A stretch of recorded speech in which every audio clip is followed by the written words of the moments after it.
Feche os olhos e imagine o jantar. Agora apague a geladeira. Apague o supermercado. Apague os 12,000 anos de agricultura, que tornaram ambos possíveis. O que resta são quase 290,000 anos de história humana, em que cada refeição precisava ser encontrada, desenterrada, caçada ou arriscada. E Irá podia matar. Você já comeu hoje sem sequer pensar duas vezes nisso. Essa certeza não existia durante a maior parte da história humana, nem para amanhã, nem para a semana seguinte, nem durante o inverno ruim, que durava mais do que qualquer um esperava. Então, como uma espécie sem garras, sem veneno, e com o estômago incapaz de digerir capim, cru sobreviveu por quarto de milhão de anos antes da existência da agricultura. A carne foi uma resposta, não a carne coletada, a carne perseguida.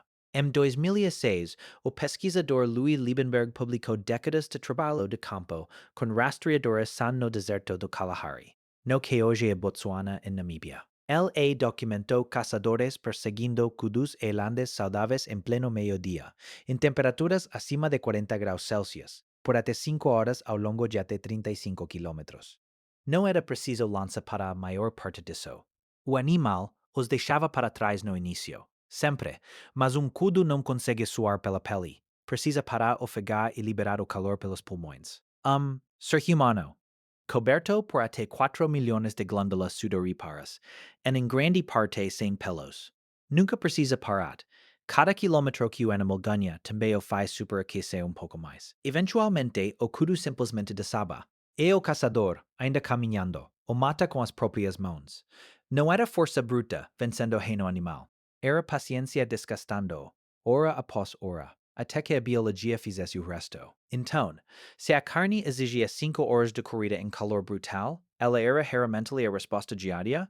Provavelmente não com tanta frequência quanto se imagina. Em 2010, a arqueóloga Anna Reveden e sua equipe publicaram estudo na Proceedings of the National Academy of Sciences após examinar ferramentas de pedra de 3 sítios do Paleolítico Superior, Bilancino, na Itália, Kostenki, na Rússia, e Pavlov, na República Tcheca. E o microscópio, as pedras de moer estavam cobertas com resíduos de amido de raíces de taboa e samambaia, datas de cerca de 30,000 anos atrás. Isso não é comida coletada às pressas, é farinha. Alguém secava raízes, moía-as até virarem pó e quase certamente assava. Uma espécie de pão achatado primitivo sobre pedras quentes. Processo lento deliberated de várias etapas, não lanche rapidly pego de passagem, 20,000 anos antes de qualquer pessoa naquela região plantar deliberated uma única cultura. Todo mundo presume que a dieta anterior à agricultura era basicamente uma situação de churrascaria pré-histórica, só carne. Não era. Muito antes de alguém aprender a plantar uma semente, as pessoas já transformavam plantas selvagens em algo parecido com pão, o que significa que a primeira tecnologia alimentar real provavelmente não foi a lança. Foi a pedra de moer. E não era só no interior. Há também o litoral. Em 2007, o arqueólogo Curtis Moran liderou uma equipe escavando uma caverna em Pinnacle Point, na costa sul da África do Sul. Encontrou algo que redefiniu toda a linha do tempo da dieta humana. Conchas de mexilhões e búzios, colhidas deliberadamente, datadas de cerca de 164,000 anos atrás. Isso é cerca de 40,000 anos antes de qualquer evidência anterior de consumo sistemático de frutos do mar. Por humanos, mariscos não correm, não exigem 5 horas de restreamento sob calor, nem uma única ferramenta de pedra afiada o bastante para matar algo. Basta alguém disposto a trabalhar na linha da maré durante a maré baixa e saber exatamente quando aparecer. Não é uma imagem heroica, é uma imagem confiável. E para uma espécie que vivia de refeição em refeição, a confiability talvez importasse mais do que o heroísmo jamais importou. Mas há problema em pintar tudo isso como longo buffet triunfal. É aqui que fica estranho.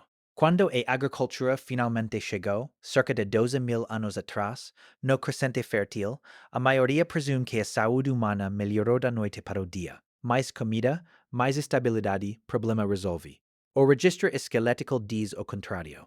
A pesquisa do bioarqueólogo Clark Spencer Larson, comparando populações, antes e depois da transição, para a agricultura, descobriu que os primeiros agricultores eram em média, mais baixos do que os caçadores-coletores que vieram antes deles, com mais doenças dentárias e mais sinais de desnutrição crônica. Trocar variedade por volume não tornou as pessoas mais saudáveis, apenas as tornou mais dependentes de menos coisas e mais vulneráveis quando essas poucas coisas falhavam. Imagine a sobrevivência, e provavelmente você imagina homens, jovens, com lanças. Essa imagem está incompleta, e a verdade muda discretamente quem pode give a really serious weight a esta história. Em 1998, a antropóloga Kristen Hawkes e seus colegas publicaram uma pesquisa sobre o povo Hadza da Tanzânia, uma das últimas populações na Terra que ainda vive de caça, e descobriram que as avós, mulheres bem além de sua própria idade fértil, passavam até 7 horas por dia cavando tubérculos silvestres. Esse trabalho sozinho ajudava a alimentar netos cujas próprias mães tinham bebês recém-nascidos para amamentar e não podiam foragear tão longe com tanta frequência. Isso redefiniu todo o quadro. Não eram apenas os homens jovens com lanças que mantinham as pessoas vivas. Eram também mulheres idosas, com bastões de cavar, fazendo um trabalho silencioso e nada glamouroso dia após dia, por décadas, para que alguém menor pudesse continuar crescendo. Então, qual foi here remembering a resposta? A carne, a farinha, os frutos do mar. Nenhum deles, sozinho. A verdadeira tecnologia que mantinha tudo unido era o fogo.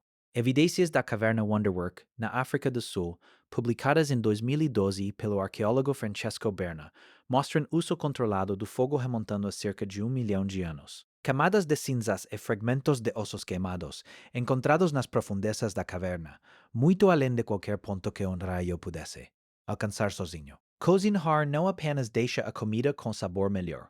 Ele quebra proteínas e amidos resistentes, antes que o seu corpo precise fazê-la, o que significa mais calorias aproveitáveis do mesmo pedaço de carne ou raiz, e menos energia própria gasta digerindo. O antropólogo Richard Wrangham argumentou que essa única mudança, o controle do fogo, pode ser a razão pela qual os cérebros humanos que consomem uma parcela desproporcional das calorias diárias do corpo conseguiram crescer tanto quanto acabaram crescendo. A verdadeira era nunca foi a lança. Foi a chama que sustentava tudo o mais nesta lista. Então, imagine o jantar de novo, aquele do início deste vídeo, aquele do qual você apagou a geladeira e o supermercado. E acrescente o fogo de volta. E é isso. Esse é todo o segredo. Não uma dieta perfeita, não um alimento milagroso, mas uma espécie disposta a comer quase qualquer coisa, cozinhar quase qualquer coisa e nunca parar de prestar atenção a de onde a próxima refeição realmente viria.